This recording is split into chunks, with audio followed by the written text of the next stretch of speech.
Brought to you by Palvi Agrico.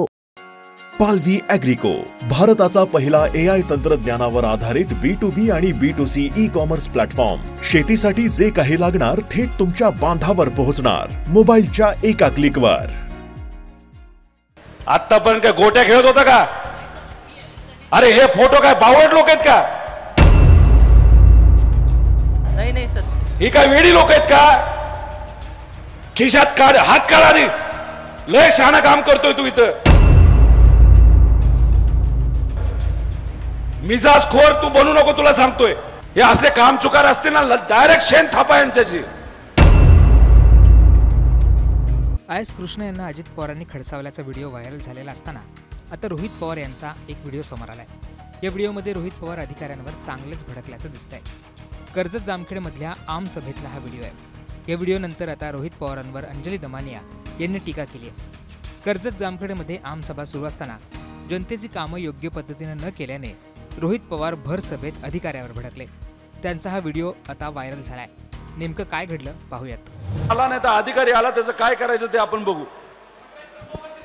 बोगसच आहे तो, manage करून आलाय.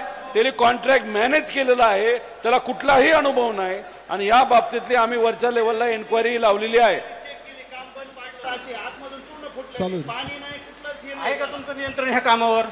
कोण आहे ह्याच्यावर बघायला? सुपरवायझर तुमचा कोण होता तिथं? आपलं आपण कन्सल्टंट पण नेमलेले आहे आणि कंटिन्युअस कन्सल्टंटचे 2 माणसं आपण काम, जे तुम्ही जे फोटो घेतला त्याच्यानंतर ते रिपेअर करून सगळं केलेलं आहे. आणि त्याबद्दल तुम्ही कोणताही आता चेंबर बघू शकता, तुम्हाला असं कोणतीही परिस्थिती तर भेटणार नाही. आपले कन्सल्टंटचे 2 माणसं कंटिन्युअस मॉनिटरिंग करत आहेत. हो बघा, एक मिनिट थांबा साहेब. हा फोटो काय दुसऱ्याच्या कामाचा नाही, तुमच्या ड्रेनेज लाईनचाच आहे. हा, आम्ही काय बोलत नाही, बोलतो. तुमचा सुपरवायझर ह्याच्यावर आहे का कामावर? तुमचा असता तर एवढं पाण्यात काम करून दिलं असतं का तुम्ही? कन्सल्टंटचे 2 तुम्ही काम करून दिलं असतं का? तुम्ही काम करून दिलं असतं का? आपण तसं खराब काम तुम्ही तुमचं काम करून बदल्या करून जाता. पुढच्या येणाऱ्या 30 ते 35 वर्ष इथं परत ड्रेनेज लाईन होणार नाही. तुमचं आहे का ह्याच्यावर सुपरवायझर कुणी? हा, सुपरवायझर आहे. दाखवा ना, कुठे मग? आता तुम्ही कधीचा फोटो घालते ते चेंबर एकदा आपण जाऊन दोघं पाहू. सकाळी या, आपण दोघं जाऊन पाहू. तुमचं जे अडचण आहे. आतापर्यंत काय गोट्या खेळत होता का? अरे हे फोटो काय बावड लोक आहेत का? नाही सर, ही काय वेडी लोक आहेत का? खिशात काढ, हात काढ आधी. लय शहाणा काम करतोय तू इथं. मिजाज खोर तू बनू नको, तुला सांगतोय. या लोकांनी दाखवलेलं काम हे आमच्याकडे आलेलं आहे. हे खराब क्वालिटीचं झाले. हा तुमच्या बापाचा पैसा नाही, हा लोकांचा पैसा आहे. तू कुठलाही असशील, इथं यांना राहायचे.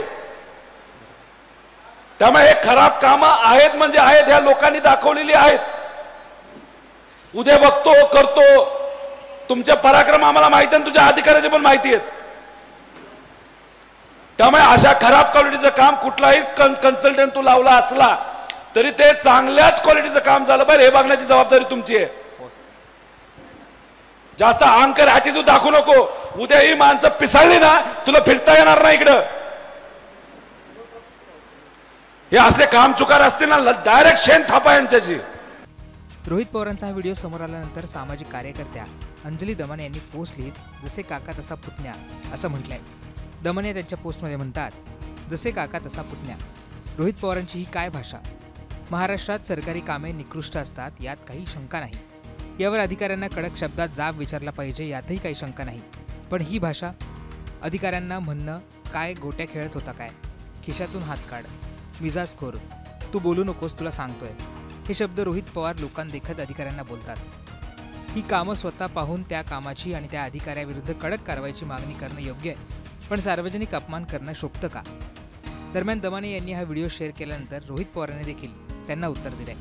रोहित पवार म्हणतात, माननीय अंजलीताई, आपला माझ्यावरचा राग मी समजू शकतो, पण एखाद्या भ्रष्ट अधिकाऱ्याने केलेल्या निकृष्ट कामाचा सामान्य जनतेला त्रास होत असेल तर अशा वेळी सामान्य माणसाची भावनाही आपण समजून घेतली पाहिजे. एखादा अधिकारी जेव्हा बघतो, करतो अशी वेळ काढू भाषा वापरत असेल तेव्हा कदाचित आपल्यासारख्याला लगेच फरक पडणार नाही, पण सामान्य आणि गरीब माणसासाठी तो जीवन मरणाचा विषय असतो. लोकप्रतिनिधी समोर अधिकारी धडधडीत खोटं बोलत असतील तर तिथं विविध कामासाठी शासकीय कार्यालयात जाणाऱ्या सामान्य माणसासोबत ते कसं वागत असतील याची कल्पना करा. आम्ही मोठमोठा भ्रष्टाचार उघड करूनही त्याचे पुरावे मागणाऱ्या नेत्यांप्रमाणे काही अधिकारीही गेंड्याच्या कातडीचे झालेत. दुसरं म्हणजे चांगल्या अधिकाऱ्यांचं मी कायमच कौतुक करतो. परवा कर्जतच्या आमसभेत तहसीलदार आणि BDO या दोन्ही प्रामाणिक अधिकाऱ्यांचं कौतुक केल्याचा व्हिडिओ शोधला तर तुम्हाला मिळून जाईल. पण चुकीचं काम करणारे वारंवार सांगूनही सुधारत नसतील तर अशा अधिकाऱ्यांना धारेवर धरणं चुकीचं आहे का? कधीकधी भावनेच्या भरात संताप अनावर होतो, पण याची कारणंही आपण समजून घेतली पाहिजेत. उंटावरून शेळ्या हाकणं सोपं असतं, पण प्रत्यक्ष वस्तुस्थिती आणि सामान्य जनतेला होणारा त्रास खूप वेगळा असतो. मी ज्या भूमिका घेतो त्या आपल्या भूमिकांप्रमाणेच प्रामाणिक असतात, फक्त सिलेक्टिव्ह नसतात. अन्यथा कधीच सत्तेत जाऊन बसलो असतो. धन्यवाद. आता या व्हिडिओनंतर पुढे काय होतं हे पाहणं महत्त्वाचं असणार आहे.